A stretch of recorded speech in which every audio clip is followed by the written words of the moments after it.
Tantric dating. Bringing love and awareness to the dating process. Catherine Amon, LMFT. More praise for Catherine Amon. For those readers, men and women, who wish to enrich their love lives, investigating Catherine's sage and well-considered advice could be just the answer and the path you're looking for. Osho Times, international online magazine. For many years there have been books about how to be tricky, guarded, or false in the world of dating by the rules. Thank goodness that Catherine Amon has spelled out a different and better way. This is a book for people who want integrity, authenticity, and genuine connection to truly happen. It's a much-needed approach that feels both new and timeless. Leonard Felder, PhD, author of Fitting In is Overrated. I love this book. Thank you, Catherine Amon. If you haven't read or don't know anything about the tantric approach to dating, check out this book and consider attending one of Catherine's workshops. Truly game-changing. Karina Erickson, professional matchmaker. The book Tantric Dating offers much-needed clarity and insight into the world of sacred sexuality and the much-bantered term Tantra. The author is the real deal and she teaches that love is always available and changing our perception is an important place to begin. Corey Folsom, sex and relationship coach. When it comes to dating coaching, I would completely trust Catherine Amon and welcome her perspective. Vince Calvin, seminar leader and coach.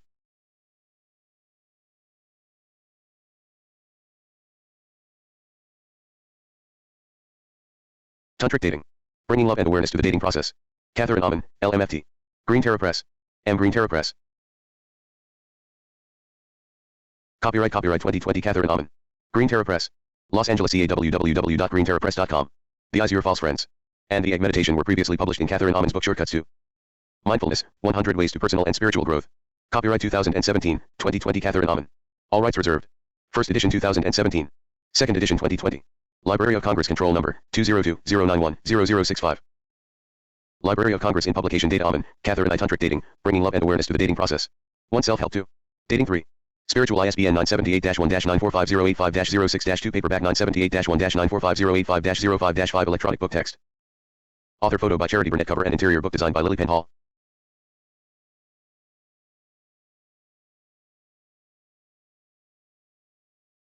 More praise for Catherine Amon. Title page. Copyright. Introduction. Tantric dating mindset. What do we mean by Tantra? Tantric dating vs conventional dating. Society is against love. Contents. The appearance issue. The whole issue of chemistry and trusting your gut. Is it really rejection? What about toxic people? We're all spiritual brothers and sisters helping each other grow. Blaming other people for why we're not loving. It's up to me whether I love you or not, it's not up to you. The invention of romantic love. The pain of romantic love is good for you, to a point. I'm going to live in love. How do I open more to love?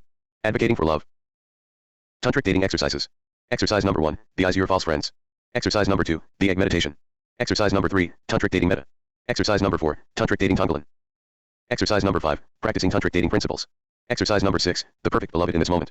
Acknowledgements. About the author. Connect with Catherine Amon. The Tantric Mastery Series. Create the sex, love, and romance of your dreams with. Works by Catherine Amon.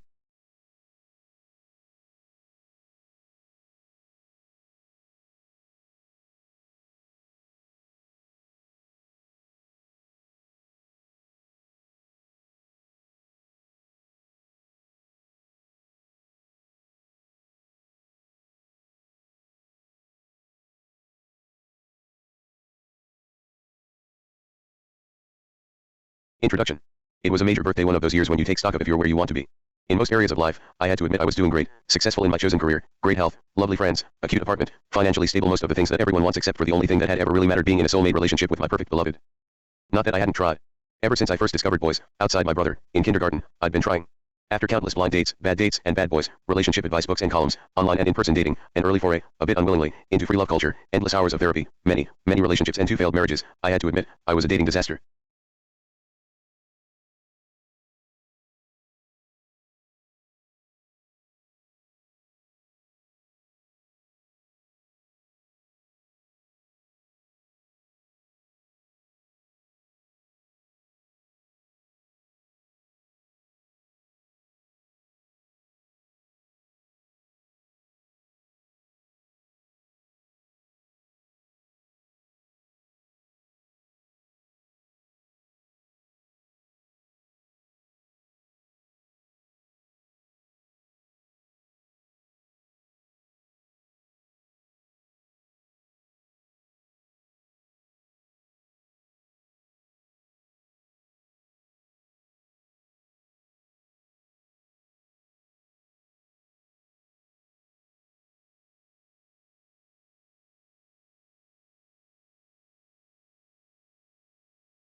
I recounted all this to a longtime friend in the Bay Area who asked how she could support me. Since she was actively involved in online dating, I suggested we cheerlead each other a couple times a week. We began chatting frequently late at night, reviewing dates and deciphering texts. Then she promptly met someone, and with that, I was alone again. I made the decision to go for it. Really go for it this time, no matter what. I was going to get to the bottom of this and become a master of dating and relationships. I decided to hack dating once and for all, whatever it took. And for me, it took a lot. Sitting on my couch on Saturday nights, watching Netflix while sipping a glass of wine wasn't working. I needed to get into action. I joined 5 online dating sites and over 20 meetups, which is great because you are always getting invitations in your inbox. I downloaded an app which had a calendar of all the art openings in town and ventured out to art gallery openings, free wine and intriguing hipsters. I went back to therapy to complete some still unfinished business from childhood. I had been in therapy a lot, but still, sometimes when you come from a difficult childhood it takes a while, and hired a coach. An unusual dating coach. I hired a pickup artist. I had read the game back in the 00s and realized those guys know a lot that is not taught in girl game, dating, books, which overall are pretty lame. I'd always been a bit shy and afraid to go up and speak to a man I found attractive, and pickup coaching got me over all that. With the help of my coach I began going out in the field, meaning into real life where men might be hanging out. I went to anything I could think of to meet men, mostly dead ends. Little by little my dating skills improved, and the men I was attracting grew closer and closer to my heart's longing. Dating actually became fun, and I played in the field enjoying my new freedom. I went on over 150 online first dates, followed by second and third dates, and sometimes it seemed to be working out. I met 2 to 3 men a week, sometimes 2 to 3 in a day. I made myself go out, meetups, gallery openings, singles events, networking events, green drinks, poetry readings, museum outings, and basically every time I went to Trader Joe's. I traveled with wing girls and without and challenged myself to approach men I found interesting. I created little games for when I was discouraged, which was often, such as before I went to sleep, I needed to contact 10 guys online. Usually 2 would get back. I made progress in therapy, and worked hard with my coach.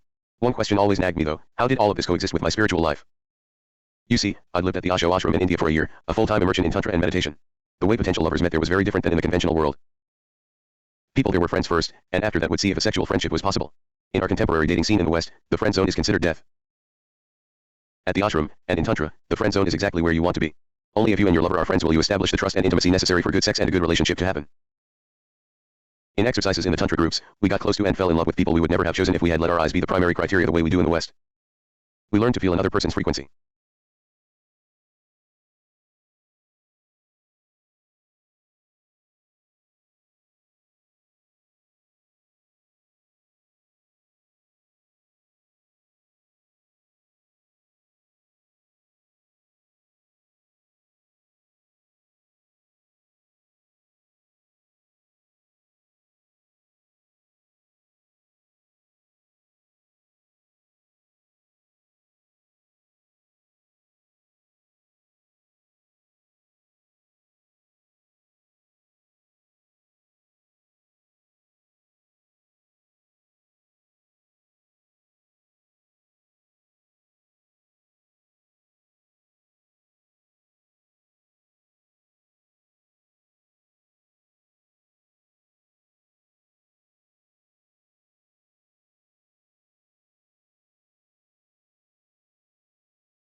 To assess our level of comfort and safety, we practiced telling the radical truth to each other, a practice frowned on by conventional dating.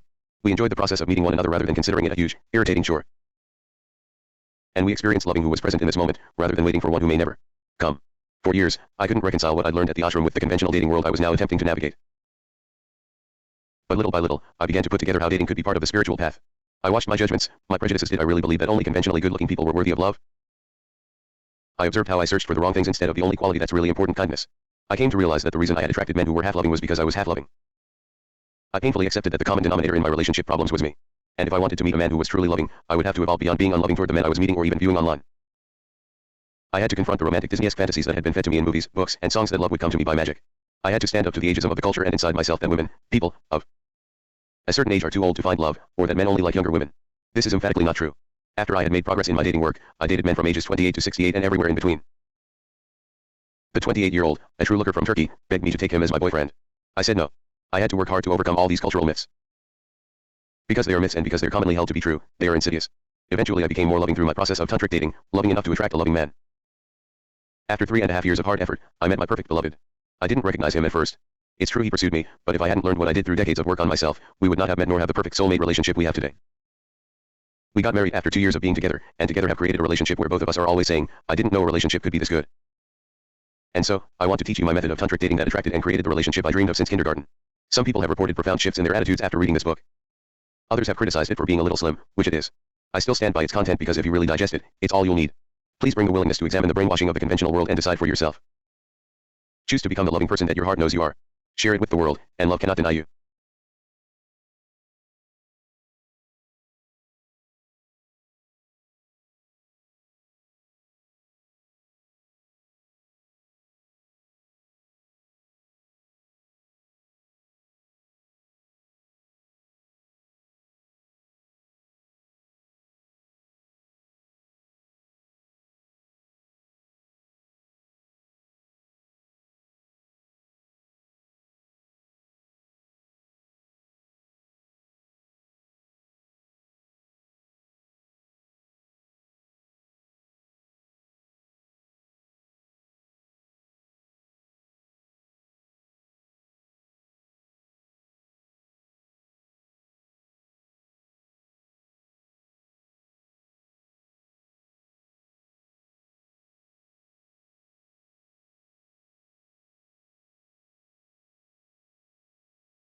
Tantric dating mindset.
What do we mean by Tantra?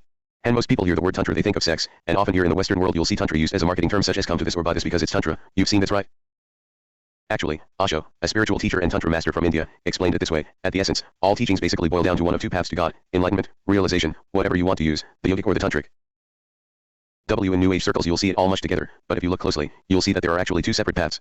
The yogic path says that there's something you have to do to get to God: you have to eat a certain way. Or you have to never be angry, you have to wear a certain kind of clothes, or you should not have sex. There are a myriad of ways you can develop and try to change yourself, and in the West we would say we're very yogic because we're all developing ourselves, we want to become better, we want to become superior people, and we want to become high, ER. The tantric path, which is not as well known, is that there's nothing to be done, everything is already perfect. In this moment, is anything missing? All is permitted, all is holy, all is divine, there's nothing you need to improve. You don't need to eat a certain way, you don't need to stop being sexual, if you're angry be angry. Osho would have people get totally angry, and in his dynamic meditation they just go crazy and mad and spill out all their anger instead of trying to repress it. The point was not to create a world full of angry people, the point was to create people who are fully human, and being angry is an essential part of being human. So the tantric path would say that everything about you is human and beautiful, including your anger, including your pain, including your sexuality. Osho said celebrate everything you are, this is the tantric path. There have been different paths calling themselves Tantra, and you will find some that actually are yogic in that they teach exercises to become a super lover, a Tantra superstar. Osho's Neo-Tantra was not about that, it was facing your fears, growing yourself up about love and sex, and in the process experiencing yourself as a fully sexual being.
Tantric dating vs conventional dating.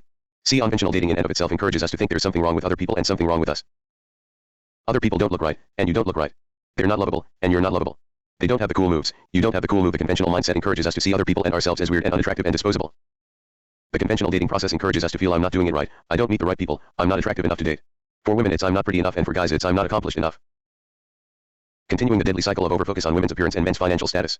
These myths about who's lovable and who isn't actually keep people home and not looking for love because they believe the myth that I'm not good enough, I'm not pretty enough, I'm not accomplished enough, I'm not hot enough. It's endless. It's all ego stuff that someone's surface appearance is not to my liking. Everyone you meet on a date is seen through the frame of whether they are a candidate for the fantasy of perfect love or not. This is very harsh, isn't it? If they're not a candidate, get rid of them quickly, followed by an amusing story for friends. God, I couldn't stand being on that date for so long, it was so awful, etc. This whole conventional mindset is anti-love, whether love for self or others.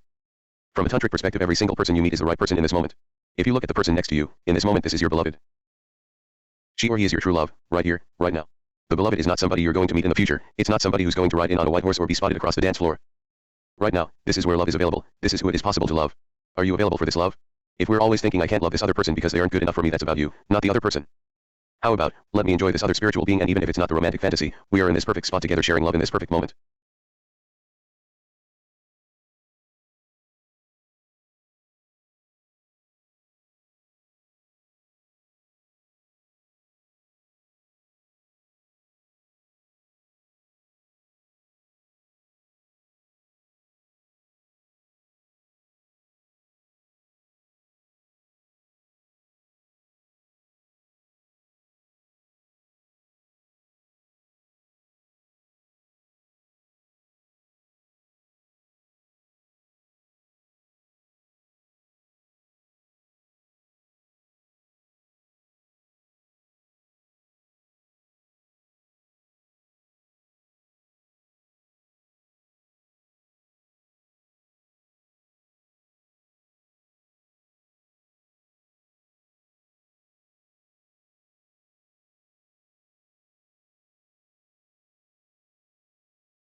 Society is against love.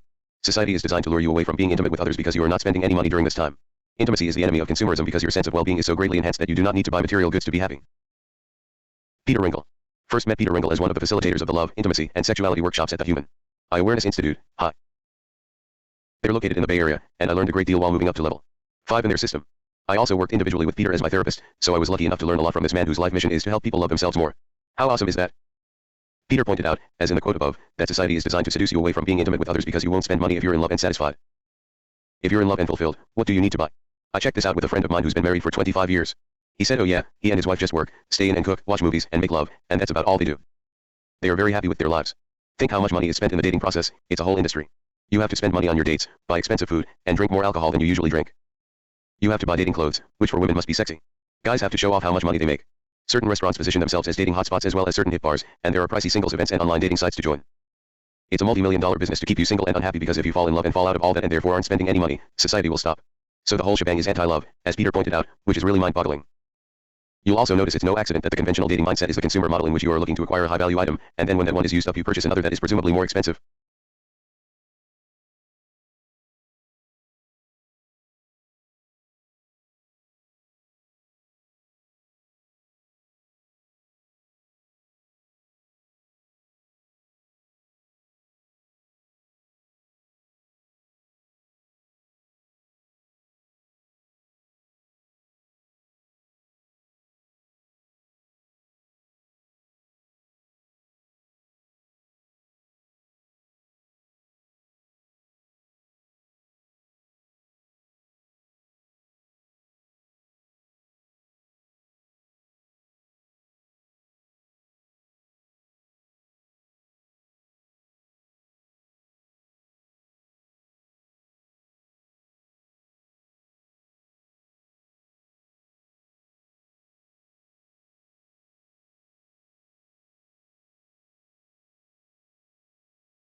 The appearance issue. For many people, the biggest barrier to finding a partner is the appearance of the other person. It's hard to live in this culture and not be brainwashed to believe that only certain people are attractive. In the mainstream mindset, only conventionally good-looking people get to be considered sexually appealing and therefore worthy of love. If I was lucky enough to have the pseudo-reality shattered in Tantric groups and later on at high. The first method used to challenge us was having us be naked all the time. It's difficult at first, but you get used to being around what people really look like, which is quite different of course than the photoshopped images we are taught to lust after. It's a good practice to get comfortable being naked with other people, which you can do at spas or clothing optional resorts. You get to witness everyone's vulnerable humanity. What took it to another level of awareness for me, though, was the exercises we did naked and blindfolded where we would reach out and touch and stroke each other, maybe an arm, someone's precious heart, and we would sense without being able to see, what is the nature of my attraction to this person? What kind of energy do the two of us have without the prejudice of sight? We would move on to touch somebody else, asking ourselves, what is the actual nature of my attraction with this body? Is it a friendship? A sexual connection? A combination of that? Is it repellent because it reminds me of my parents? Or a soft, being, togetherness? Not being able to see honed my ability to sense the differences in energies and the truth of my attraction. Those of us in the group found that we were attracted to people we never would have imagined, and we all fell in love with each other no matter what we looked like. Looks are one thing we can't control, along with age and bone structure. For me, it's actually become one of the least interesting things about a person, because it's what people are born with and can't control. I would much prefer to feel the actual nature of my attraction to a person versus what I've been conditioned to desire. We've been conditioned to eat junk food, we've been conditioned to want many things that are toxic. It's the ego clinging to the idea that I, the great I, must have a person on my arm who makes me look even better.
The whole issue of chemistry. And trusting your gut. In the dating world, most everyone nods and agrees when people say that what they're looking for is chemistry.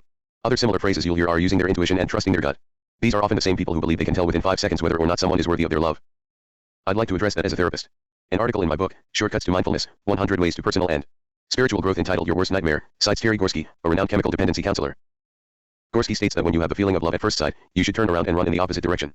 Sometimes what we think of as chemistry means programming from our childhood, and it may not be a good sign. As an extreme example, we've all heard of a woman beaten by her father in childhood, who now doesn't leave relationships where the man beats her up. We wonder, why doesn't she leave? Well, she was programmed in childhood that love equals getting beat up, so she's going to feel chemistry when she meets a guy who carries that energy. At first he's going to seem like a gentleman, and she's going to think, oh, finally I met somebody who isn't an abuser, but that chemistry that comes from wiring in childhood is going to prevail most of the time unless she's done work to disempower it. So when people say they're looking for chemistry, often they are looking at issues that are going to trigger unfinished business from the past. Hopefully that will entice the person to get into therapy and stop being attracted to someone who hurts them or is in some other way unkind or not good for them. There are many things that can trigger a strong reaction to meeting a new person. It's possible the feeling is a good sign, but I'm suggesting that people not blindly go, oh, it's chemistry. When you have that feeling, realize there could be many possibilities and don't just blindly believe it means this is the one.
Is it really rejection? Sophisticated conventional daters will sooner or later come across the mindset that dating is a series of rejections and that to be a successful dater, it's about becoming okay with the inevitable. One aphorism you will ask that you will learn to stop taking it so personally. In a way, I applaud these efforts as a step on the way to realizing that dating doesn't have to hurt so much, having gone through a similar process earlier myself. I remember a time when I was afraid to date because it seemed so awful to have to reject people, and I often hear women saying the same thing. Having to reject can be almost as painful as being the rejected one.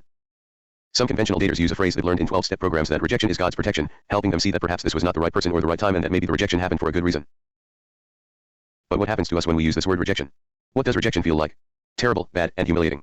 It also feels horrible and cruel to reject another human being. We must be careful in the way we choose our words. They can create all kinds of states, situations, and mindsets, and the word rejection can create incapacitating feelings. What if we do away altogether with this concept of rejection? Instead, we could see dating situations as we do with potential friends. You meet someone at an event and hang out, you have a good time talking, but you aren't necessarily moved to make plans to see them again. In dating, this would be called rejection, but in ordinary life there's no rejecting going on, you just aren't going to hang out. In dating the scenario is experienced as painful, and it doesn't have to be any more so than it is meeting someone at a networking event. What if we said instead it's just not a good fit or he wasn't my cup of tea, or seemed like a lovely person, but there must have been things I wasn't seeing about him/her. How about if we say if we're ghosted, my goodness, that's a person who doesn't seem to communicate very well, because they seemed like they did but then suddenly they dropped off the planet. I need to be with a better communicator. In using words, the conventional dating mindset encourages us to use we may become tougher, steeling ourselves against rejection. The whole concept of rejecting comes from the ego, this person is not good enough for me, or I am not good enough for them. What if we just enjoy our precious time with this person, and if it's not right to be with them again, it doesn't have to hurt us. It could be held in a loving way that's neither rejecting people nor being rejected by them.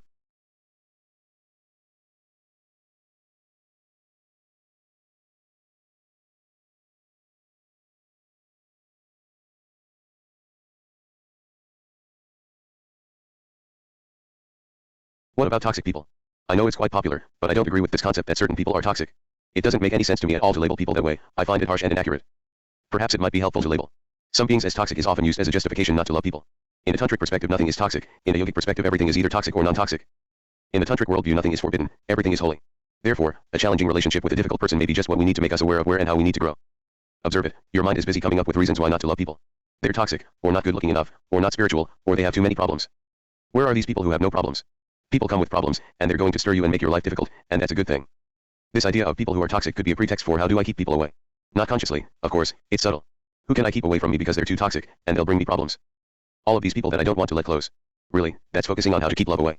I'm asking you to flip your question 180 degrees to, how can I allow people to come close? Use your intelligence to figure out how to let people in instead of how to keep people out.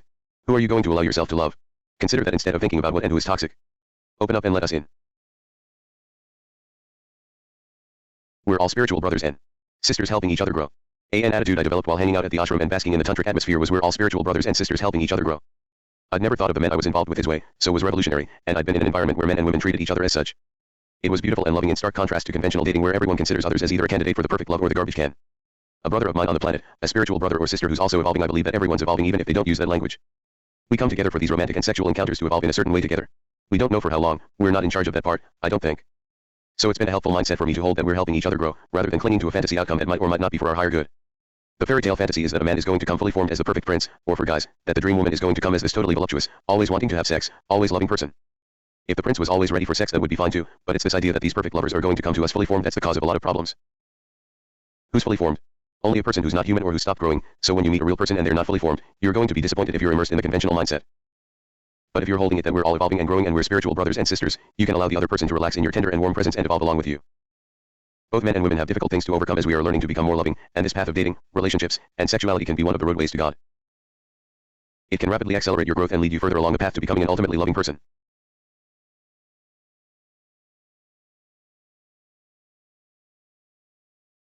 Blaming other people for why we're not loving. And we explained that the reason we don't have love in our lives is that we can't find the right person, or that other people are flawed or wrong in some way. It's putting the blame outside ourselves for why we don't have love, versus I'm not living in love because I'm not loving. The truth, I'm not loving to people I meet, I reject them, and I don't make time for them.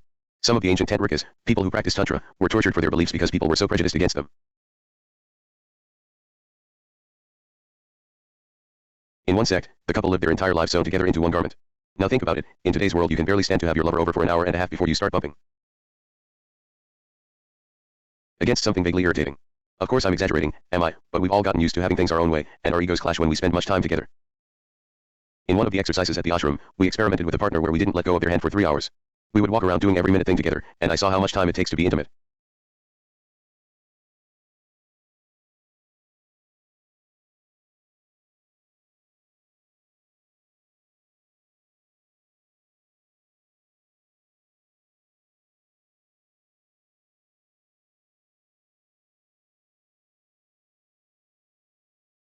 It took so long to just reach out and get food in the food line, to walk over to the table together. It was exquisite and, you know, a real luxury.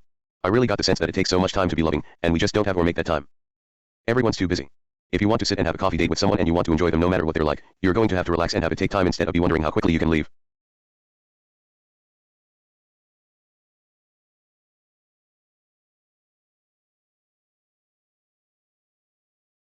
It's going to take time to figure out how to savor the person.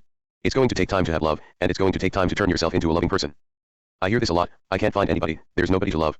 Really? There are 10 million people in Greater LA, 20 million in Southern California, how could you possibly not find someone? That's about you, that's about me, that's about us. If we can't find someone, it's not about the lack of other candidates. If we're willing to take spiritual responsibility, it's not the other person's fault.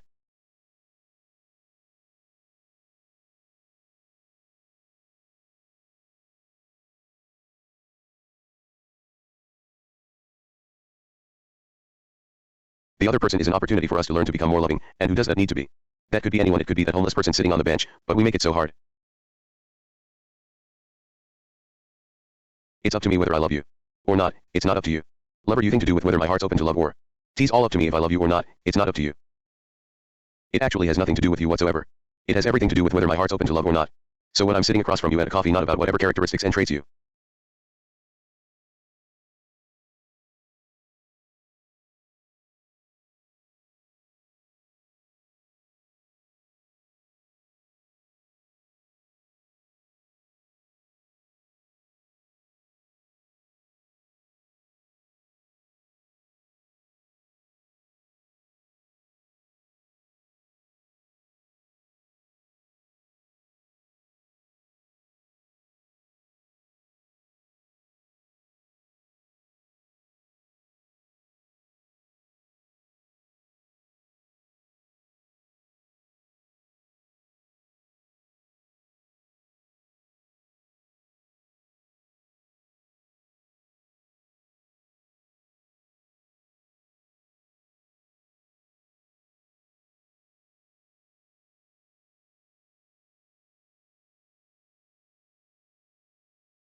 May or may not have.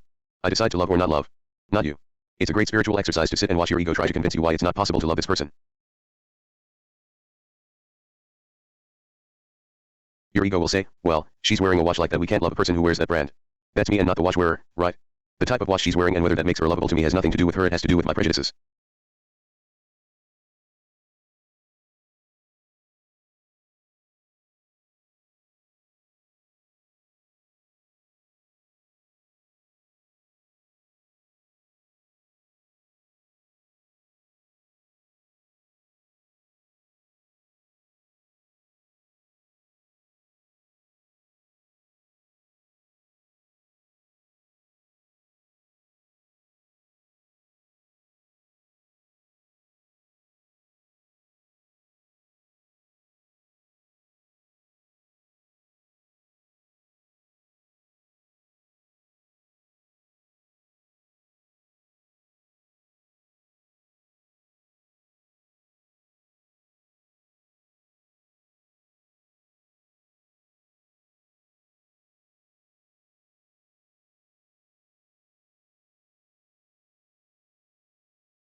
relationships.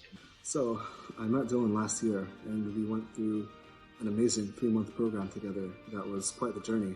I remember when I first started speaking to Dylan, I sounded really defeated.